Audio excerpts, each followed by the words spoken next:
नमस्कार, lead India के इस वीडियो में आपका बहुत बहुत स्वागत है। दोस्तों, मैं आपको आज एक ऐसे कपल से मिलाऊंगा जो ना केवल कंफ्यूज हैं बल्कि पढ़े लिखे हैं, बट इनके सवाल ऐसे हैं कि अगर आपने इनके सवालों को सुन लिया और पूरे वीडियो को एंड तक देख लिया तो कोर्ट मैरिज या रिलेशनशिप के जो कॉम्प्लेक्स चीज़ें होती हैं सब कुछ आप समझ जाएंगे कि कोर्ट मैरिज करना भी चाहिए या नहीं करना चाहिए, कहाँ से करना चाहिए, फीस कैसे डिसाइड करना चाहिए, किस जगह से करना चाहिए। बहुत ही कॉम्प्लेक्स सवाल है और आपको थोड़ा पेशेंस रखना पड़ेगा। अगर पूरा सुना आपने तो आपके सारे कन्फ्यूजन दूर हो जाएंगे। तो सबसे पहले आप लोगों का इस वीडियो में मैं बहुत बहुत स्वागत करता हूं। Thank you sir. तो मेरे साथ में हैं आरती और मयंक। Yes sir. आप दोनों बहुत हाईली एजुकेटेड हैं और गवर्नमेंट जॉब में हैं और आप लोगों को मैरिज करना है। Yes yes sir. लेकिन मैंने जो रियलाइज़ किया, इसीलिए मैं मोटिवेट हुआ कि हमें ये वीडियो रिकॉर्ड करना चाहिए, कि अभी आप तो डिसाइड भी नहीं कर पाए हो कि आपको कोर्ट मैरिज करना भी चाहिए या नहीं करना चाहिए, और आप एक एडवोकेट के चैम्बर में आके बैठे हुए हो। तो क्या मोटिवेट किया कि आपको जाना चाहिए, इंक्वायरी करना चाहिए, जबकि आपने डिसीजन तो लिया ही नहीं कि कोर्ट मैरिज करना है या नहीं करना है? करेक्ट। बताइए। तो सर सबसे पहले तो देखिए, लैक ऑफ नॉलेज हमें यहाँ तक लेके आई है। ठीक है। जो कि एजुकेशन हमें अपने सेक्टर की है, ठीक है। बट एजुकेशन हमें लॉ की नहीं है। ओके। और लास्ट 8 ईयर से हम लोग के रिलेशंस में हैं, बट कंफ्यूजन ये है अब आगे एग्जीक्यूट कैसे करें, इस रिलेशन को नेक्स्ट स्टेप पे लेकर कैसे जाएं। वो गट फीलिंग हम दोनों में नहीं आ पा रही है। ठीक है। क्योंकि कहीं ना कहीं हमें लैक ऑफ नॉलेज, जो मैंने स्टार्टिंग में ही बताया सर, वो हमें एनकाउंटर नहीं करने दे रही है अपने इस फेस को। और फैमिली प्रेशर इतना ज़्यादा है दोनों साइड से यहाँ कि हमें इमोशनल सपोर्ट नहीं है। ठीक है, फाइनेंस सपोर्ट तो हम खुद से ही ठीक है सर, फाइनेंशियली हम खुद सपोर्ट कर सकते हैं अपने आप को, खुद मतलब आप लोग कैपेबल अफोर्ड कर सकते हैं सर। बट अगेन मैं ये कहूँगा कि हमें इमोशनल सपोर्ट नहीं मिल पा रहा है। ठीक है, एनवायरनमेंट हम लोगों का ऐसा है कि सर आज तक। बट आप बताओ, आप नियर बाई आपकी एज जो मैंने देखा है वो 30 ईयर्स के अराउंड में हो आप लोग, तो अब आप खुद से डिसाइड करने में क्या दिक्कत है? कोर्ट मैरिज कर लो। अगर पेरेंट्स ने 8 साल से रिलेशनशिप है, क्या प्रॉब्लम क्या है? सर प्रॉब्लम कहीं ना कहीं देखिए, हम दोनों हिंदू हैं। हाँ। बट अगेन कास्ट एक मेजर पार्ट रोल कर रही है यहाँ पे। तो कोई बात नहीं, इंटर कास्ट मैरिजेज होते हैं, कोई दिक्कत नहीं है सर। यही हमें कंफ्यूजन है सर। हाँ, कि हिंदू में भी इंटरकास्ट हो सकता है। नहीं, हिंदू में इंटर कास्ट मैरिज तो होता ही है। देखिए ऐसा है, ये कोई बड़ी बात नहीं है। इंटर कास्ट मैरिज सरकार के स्कीम्स चलते हैं और इंटर कास्ट मैरिज तो इसीलिए आपके पास आए हैं कि कोई भी स्टेप उठाने से पहले हमें ये पता चले कि हम लोग सही भी कर रहे हैं कि नहीं कर रहे हैं, हमारे राइट्स क्या है, या फिर मैरिज हो सकती है कि नहीं हो सकती है, और उसका प्रोसीजर क्या होगा। मैं बिल्कुल उसके बारे में बताऊंगा, लेकिन जो जैसे मैंने आपको शुरू में ही बताया था कि वीडियो स्टार्ट करने से पहले मैंने कहा था कि आपके सवाल बड़े यूनिक है। पहले तो आप डायलेमा में हो कि आपको कोर्ट मैरिज करना है या नहीं करना है। कोर्ट मैरिज करने का मतलब है पेरेंट्स का कंसेंट नहीं है। करेक्ट। और बिना विदाउट पेरेंट कंसेंट के आप कोर्ट मैरिज करने वाले हो। बिल्कुल सर। तो ये डिसाइड हो गया है, आप लोगों ने कर लिया है सर। सबसे पहले इस पे बात कर लेते हैं, क्योंकि फिर मैं सारे प्रोसेस को बताऊंगा। आपके जो फीस का इशू है, लोकेशन का इशू है, जो भी इशूज आप मेरे से डिस्कस कर रहे थे ऑफ द कैमरा, वो मैं बताऊंगा। सर बहुत सारे चैलेंजेस हैं जो हम लोग फेस कर रहे हैं, क्योंकि ये कंसल्टेशन लेने से पहले हम दोनों ने आपस में ही कंसल्ट किया कि हमें जाना चाहिए नहीं चाहिए, क्योंकि हमें अभी तक ये डिसाइड भी नहीं हो पाया था कि डायरेक्टली हम कोर्ट मैरिज कर लें या अगेन हम फैमिली के सामने खड़े हो जाएं, खुद के रिलेशन को इलाबोरेट करें। तो अभी तक बताया नहीं आप लोगों ने फैमिली में? नहीं सर, बताया ही नहीं है, क्योंकि सर फैमिली का प्रेशर ऐसा है कि हमारी ही चॉइस से होगा वरना कहीं नहीं होगा। तो उस डर में हम दोनों ही 7-8 साल से इस डिलेमा में हैं, और वो चीज़ हमें एक एंग्जाइटी बन चुकी है हम दोनों के लिए कि बताएंगे तो ऑब्वियसली उस पर रिएक्शन ठीक नहीं आएंगे। तो अब डिसाइड हो गया कि कोर्ट मैरिज करना है? सर कहीं ना कहीं बूस्टअप हो रहे हैं, बट आपसे सजेशन लेना चाहेंगे कि अगर हम कर लेते हैं तो कितने डॉक्यूमेंट्स, क्या डॉक्यूमेंट्स वैलिड होने चाहिए, कहाँ तक हम एलिजिबल हैं? देखिए, आपने भी डिसाइड किया हुआ करना है? अभी वो थॉट प्रोसेस मतलब उस तरफ चल रहा है कि करना चाहिए। चलिए ठीक है। देखिए, सबसे पहली बात तो ये है कि डॉक्यूमेंट्स की बात कर रहे हो तो आपकी एज 30 ईयर्स की है, आपने पोस्ट ग्रेजुएशन कर लिया है, आपके पास में आधार कार्ड होगा ही होगा। Yes sir. बर्थ प्रूफ के तौर पे आपका 10th का सर्टिफिकेट चल जाएगा, या बर्थ प्रूफ जो भी बर्थ सर्टिफिकेट हो वो भी चल जाएगा। और आईडी प्रूफ में पैन कार्ड, वोटर आईडी कुछ भी हो चलेगा। बर्थ प्रूफ बहुत इंपॉर्टेंट होता है। अगर आपके पास में बर्थ सर्टिफिकेट नहीं है, 10वीं की मार्कशीट नहीं है, तो आप बाकी दूसरे डॉक्यूमेंट जैसे स्कूल लिविंग सर्टिफिकेट ये सब भी दे सकते हैं। ड्राइविंग लाइसेंस भी दे सकते हैं, उससे भी हो सकता है। तो डॉक्यूमेंट्स वाइज तो आप लोग बिल्कुल ओके हो, डॉक्यूमेंट्स में कोई प्रॉब्लम नहीं है। ठीक है। अब नेक्स्ट क्या है प्रॉब्लम? सर नेक्स्ट ये है कि हमारे जैसा कि मैंने बताया सपोर्ट में कोई नहीं है। तो जैसा कि मैंने गूगल पे सर्च किया, इन्फॉर्मेशन मिली कि विटनेस बहुत जरूरी है। तो सर वो विटनेस हमारे लिए चैलेंज है कि दोस्त नहीं है आपके? Sir no one wants to come. कोई भी हमारे इश्यूज में आना नहीं चाहता है, या आप बताना नहीं चाहते किसी को? सेकेंडरी ये भी है सर, बताना नहीं चाहते हैं कि कहीं ना कहीं हमारे लिए कोई ऐसा इशू क्रिएट ना हो जाए। और एक इंडियन मेंटालिटी भी कहती है सर कि नजर ना लगे, पता ना चले। तो ये बहुत बड़ा प्रॉब्लम हमें क्रिएट कर रहा है। एक कंसर्न ये भी है कि विटनेस अगर हम किसी को बनाने के लिए बोल दें और हमसे पहले जाके फैमिली को पता चल जाए, हम किस हिसाब से मनाना चाहते थे लेकिन उसने बता दिया तो ब्लंडर हो जाएगा। That I understand. देखिए, सबसे पहली बात यह है कि अगर आप घर में नहीं बताना चाहते, अपने दोस्तों को भी नहीं बताना चाहते, और विटनेस की बात अगर आप करोगे तो विटनेस कई बार तो ऐसा होता है, या तो आपके दोस्त भी हो सकते हैं, या विटनेस जहां आप मैरिज के लिए जाते हो वहां पर भी अरेंज हो जाता है और विटनेस उन मिल जाएंगे, वो दे देते हैं विटनेस। जो भी आपकी शादी देखेंगे वो विटनेस बन जाएंगे, कोई दिक्कत नहीं है। तो क्या सर ये वैलिड है अगर विटनेस अरेंज होते हैं और वो हमारे बिहाफ पे? लॉ में कहीं भी ये नहीं लिखा हुआ है कि विटनेस होने को किसको चाहिए। विटनेस का मतलब क्या होता है? गवाह। विटनेस मतलब जिसने देखा हो। तो आपकी शादी को जिसने देखा वही तो विटनेस हो सकता है ना? वो व्यक्ति, जो व्यक्ति देख रहा है वो सेंसिबल पर्सन हो, एडल्ट हो, मैच्योर्ड हो, और वो अपनी गवाही देगा कि हाँ मेरे सामने ये शादी हुई है। वो अपने डॉक्यूमेंट्स को देगा। तो ऐसा कुछ नहीं है कि विटनेस आपके फैमिली मेम्बर्स से होने चाहिए। लेकिन हाँ, आजकल देख रहे हैं कि कई एसडीएम ऑफिसेज में विटनेस कहते हैं कि भाई फैमिली से लेकर के आओ, या ये प्रॉब्लम्स आती हैं। लेकिन आपके केस में नहीं आएंगी ये प्रॉब्लम। और चूंकि आप डायरेक्टली मिलने के लिए आप आए हो, तो मैं तो डॉक्यूमेंट्स देख के, सब कुछ देख के बता सकता हूँ कि आपके केस में इशू नहीं होगा। बट सर इन केस अगर हम पे कोई एक्शन होता है, लाइक आरती की फैमिली से कोई एक्शन होता है मेरे ऊपर, तो उस टाइम पे उन विटनेस को मैं कहाँ ढूंढूंगा अगर कोर्ट में मुझे बोला गया उन विटनेस को लेकर? देखो मेरी बात सुनो, जब भी आपकी फैमिली की तरफ से कोई इशू होगा तो विटनेस की ज़रूरत नहीं होगी। विटनेस की ज़रूरत तब होती है जब आप दोनों में डिस्प्यूट हो जाए। आप दोनों बोलने लगो कि हमारी शादी तो हुई ही नहीं है। आप बोलो हुई है, ये बोले नहीं हुई है। आप दोनों ही सर्टिफिकेट को चैलेंज करने लगो। आप बोलो जेन्युइन है, ये बोलो कि फेक है। तो कोर्ट किससे पूछेगी? कोर्ट पूछेगी उन विटनेसेस से कि तुम बताओ ये शादी हुई है या नहीं हुई है। उन पंडित जी से पूछेगी ये शादी हुई या नहीं हुई। उन आर्य समाज से पूछेगी। तो इसलिए विटनेस की रिक्वायरमेंट होती है तब जब हस्बैंड वाइफ के बीच में डिस्प्यूट हो। अब मेरा एक कंसर्न है कि हम लोग ये मैरिज कर लेते हैं, कोर्ट मैरिज, हम रह रहे हैं साथ में, कल को फैमिली उठ के कहे कि हमने तो शादी देखी नहीं है, जाके तुमने कहीं भी शादी कर ली है, हमसे क्या मतलब, हम इसको मानते ही नहीं है। तो क्या फैमिली कभी भी उठ के शादी को रद्द करवा सकती है? हाँ, ये बहुत अच्छा सवाल है। ऐसा होता है कि आजकल हमने हाई कोर्ट्स के भी कई ऑर्डर आए हैं, सुप्रीम कोर्ट के भी ऑर्डर्स इस पे है।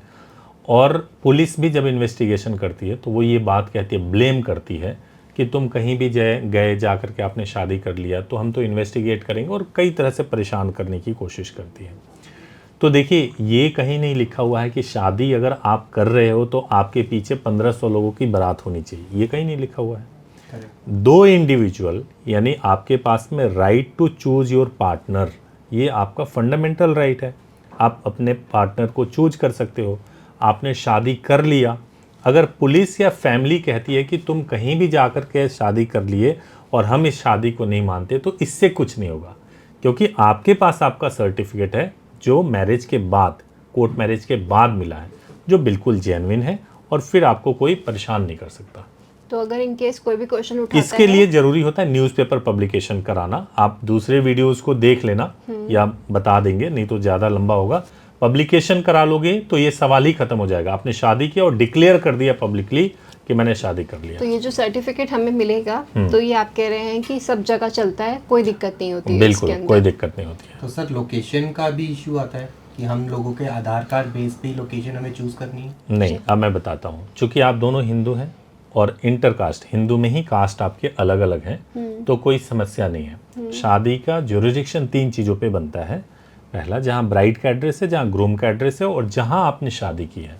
जैसे आप दिल्ली में हो तो दिल्ली में आप आए हो, दिल्ली में तो आप आ ही सकते हो, तो दिल्ली में बड़े ही आराम से आप आके मैरिज कर लो और मैरिज का रजिस्ट्रेशन करा लो, बिल्कुल हो जाएगा आराम तो से। पब्लिकेशन सर मुझे दिल्ली के न्यूज़पेपर में ही देना पड़ेगा देन? पब्लिकेशन आप वैसे दिल्ली के न्यूज़पेपर में देना चाहिए। लीड इंडिया में आप दे सकते हो, लीड इंडिया का अपना न्यूज़पेपर भी है, उसमें आप दे सकते हैं, तो वो बहुत आराम से हो जाएगा। मतलब लोकेशन बैरियर तो नहीं होता है कि हम बिल्कुल कहाँ से नहीं होता शादी जी, करें? पूरे इंडिया में कहीं भी शादी कर सकते हो, लोकेशन बैरियर नहीं होता है। ये भी एक बहुत मैरिज बड़ा- रजिस्ट्रेशन में बैरियर होता है कि मैरिज रजिस्ट्रेशन मुझे कराना है तो मैं कहाँ करा सकता हूँ।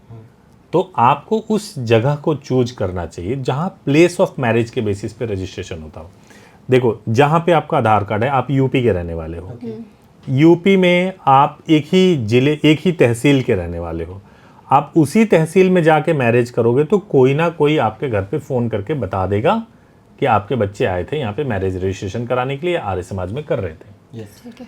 तो ये सेफ नहीं होता है। तो इसके लिए ज़रूरी है कि आप कहीं और जाके शादी करो, वहाँ आप शादी करोगे तो ज्यूरिडिक्शन प्लेस ऑफ मैरिज के बेसिस पे बन जाएगा और फिर आप रजिस्ट्रेशन करा लो। और सर फीस का टर्म्स कैसे रहते हैं, क्योंकि जैसा कि हम लोगों ने खुद से ब्राउज किया तो फीस में हम बहुत ज़्यादा कंफ्यूज्ड हैं। अच्छा। और पता नहीं चल पा रहा कि वैलिड फीस क्या होनी चाहिए, कितना हमें पे करना है।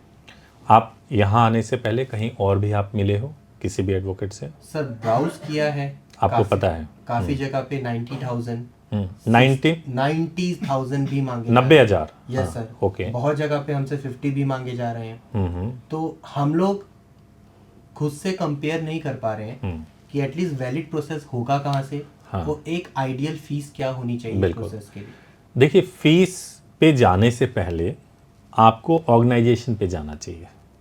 सबसे पहले मैं तो ये गाइड करूँगा आपको कि आप ये डिसाइड करो कि आपको कहाँ से मैरिज को परफॉर्म कराना है, कौन सी संस्था क्रेडिबल है, कौन सी संस्था है जिस पे आप यकीन कर सकते हो।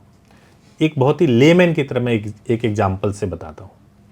आप अरेंज मैरिज करते हो, यस। अरेंज मैरिज करने जाते हो तो आपको बैंड वाले को अब रखना है, ठीक है? तो बैंड वाला वो भी मिल जाएगा जो 5,000 या 10,000 में होगा, बिल्कुल। और कोई 1 लाख में भी आएगा। तो क्यों इतना प्राइस का डिफरेंस होता है? क्यों 5,000 वाले को 10,000 वाले को छोड़ करके कोई 1 लाख वाला बैंड करता है? Quality matter करती है। पहली बात की क्वालिटी, कि क्या क्वालिटी है। दूसरी बात आपकी पॉकेट, अगर आपका पॉकेट अलाउ करता है तो आप 1 लाख वाला करोगे, नहीं तो आपकी मजबूरी है 5,000 10,000 वाला करना। Correct sir. लेकिन मैरिज के केस में मैं कहना चाहता हूँ, जब आप लव मैरिज या कोर्ट मैरिज कर रहे हो जिसमें पेरेंट्स का कंसेंट नहीं है, तो ये शादी का बैंड नहीं है, यस। ये आपके लाइफ का एक सीरियस इशू है। यहाँ अगर आपका पॉकेट अलाउ नहीं भी कर रहा है तब भी आपको एक जेन्युइन संस्था के पास जाना चाहिए और वहाँ से मैरिज परफॉर्म करना चाहिए। अब जेन्युइन संस्था कैसे चूज करोगे? गूगल पे आप रिसर्च करो, रिव्यू देखो। ओके। आप खुद भी जाके देखिए कि रिव्यू देखेंगे जब, तो आप हर ऑर्गेनाइजेशन का रिव्यू देख सकते हैं। गूगल के रिव्यू को मैनिपुलेट नहीं कर सकता कोई। यस। नंबर 1, आप मेरे ऑफिस में आए हैं, आप मेरे स्टाफ को देख सकते हैं, ये एक बहुत बड़ा चीज़ हो सकता है। आप ये देख सकते हैं कि ऑफिस है कहाँ, केवल एक व्यक्ति या 10 20 15 लोग हैं, ये आप चेक कर सकते हैं। आप यूट्यूब पे जाकर के फॉलोअर्स के थ्रू देख सकते हैं कि भाई कितने फॉलोअर हैं।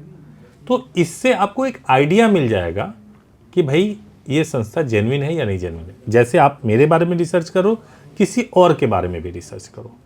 जब आप किसी भी संस्था से सेटिस्फाइड हो जाओ तब आप फीस पे जाओ, मेरा सजेशन ये है। और एक और इम्पॉर्टेंट सजेशन मैं देना चाहता हूँ फीस को लेकर के, कि कई लोग फीस को बहुत नेगोशिएशन करते हैं, मतलब बार्गेन करते हैं। जैसे बता दिया 90,000 और बोलेंगे कि ठीक है 80,000 में करा देंगे, या बता दिया आपको कि 15,000 में करा देंगे, जब चले गए वहाँ पे तो 20,000 25,000 ले लिया या 50,000, बहुत ये होता है। तो आप ऐसी संस्था को देखो कि जो फिक्स फीस बताता हो। ओके। क्योंकि अगर वो अभी फिक्स नहीं बता रहा है तो जब आप जाओगे तो आपसे जरूर वो प्लस माइनस होगा वहाँ पे। ओके।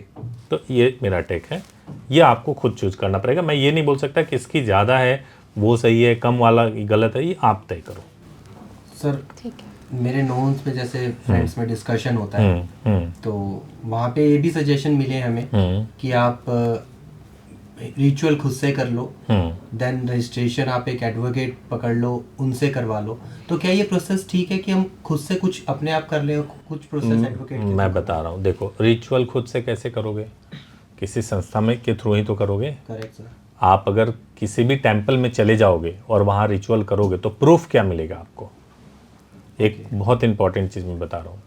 मान लीजिए मुझे मैरिज ही तो करना है, बिल्कुल। मैं अपने पास के टेम्पल में जाऊँ और पास के टेम्पल में जाके किसी भी पंडित जी को पकड़ के लेके जाऊँ, कहना तुम मेरी शादी करा दो।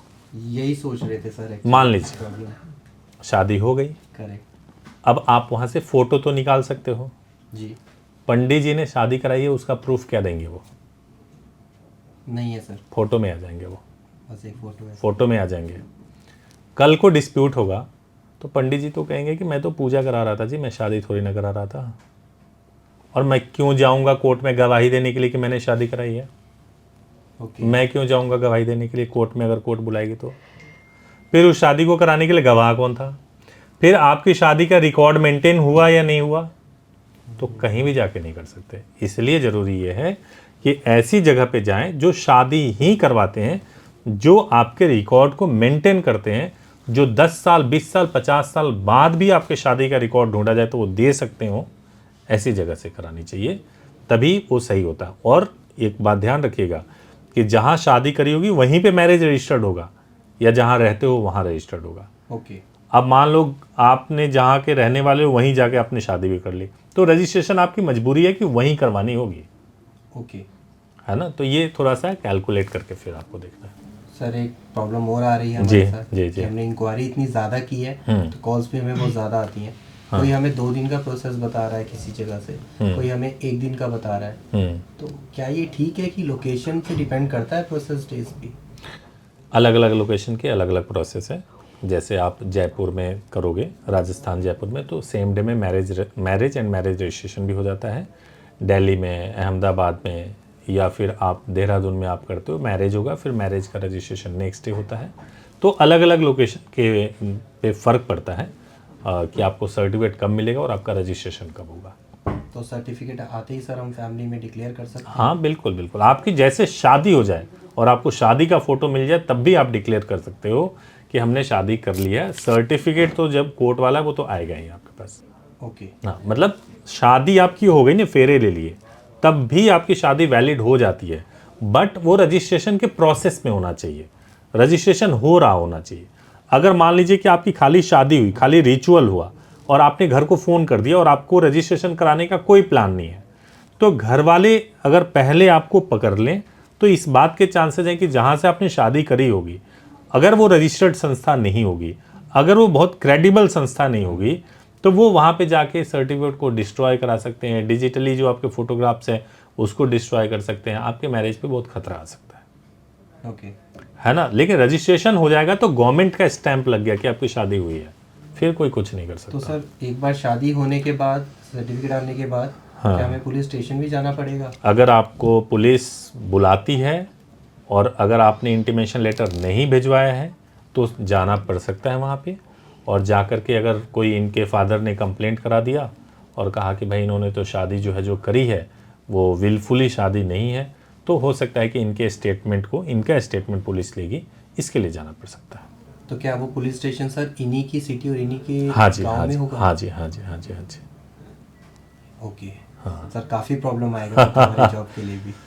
नहीं, उसमें क्या प्रॉब्लम है? देखो एक चीज़ और भी तो सोचो, आप लव मैरिज कर रहे हो, ठीक है, और लव मैरिज में तो प्रॉब्लम आएगी थोड़ी बहुत। आप अगर सोच रहे हो कि आप इनके पुलिस थाने में जाने में आपको दिक्कत है, फिल्मों में तो पूरी दुनिया से हीरोज लड़ जाते हैं। फिल्मों में तो आपने देखा है, रियल लाइफ में थाने तो जा ही सकते हो अगर कभी स्टेटमेंट देने के लिए बुला ले।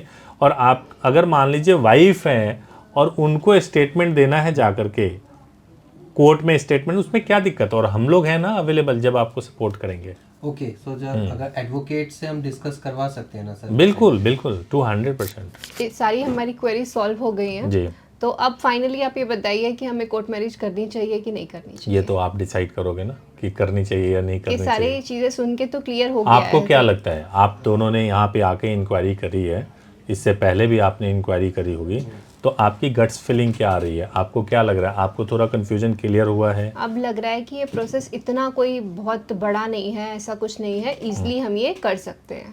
ओके, सर कॉन्फिडेंट लेवल हम लोगों का इंक्रीज हुआ है, ठीक है। क्योंकि अभी तक 10 जगह से सुन रहे थे, 10 की अलग बात थी। अभी स्ट्रेट फॉरवर्ड हमें आंसर मिले हैं अपनी इंक्वायरीज का, तो काफ़ी हद तक हम लोग इंक्लाइंड है कि हम कोर्ट मैरिज के प्रोसेस पे जा सकते हैं। चलिए, बहुत बहुत धन्यवाद, थैंक यू सो मच आप लोग इस वीडियो में, थैंक यू सो मच।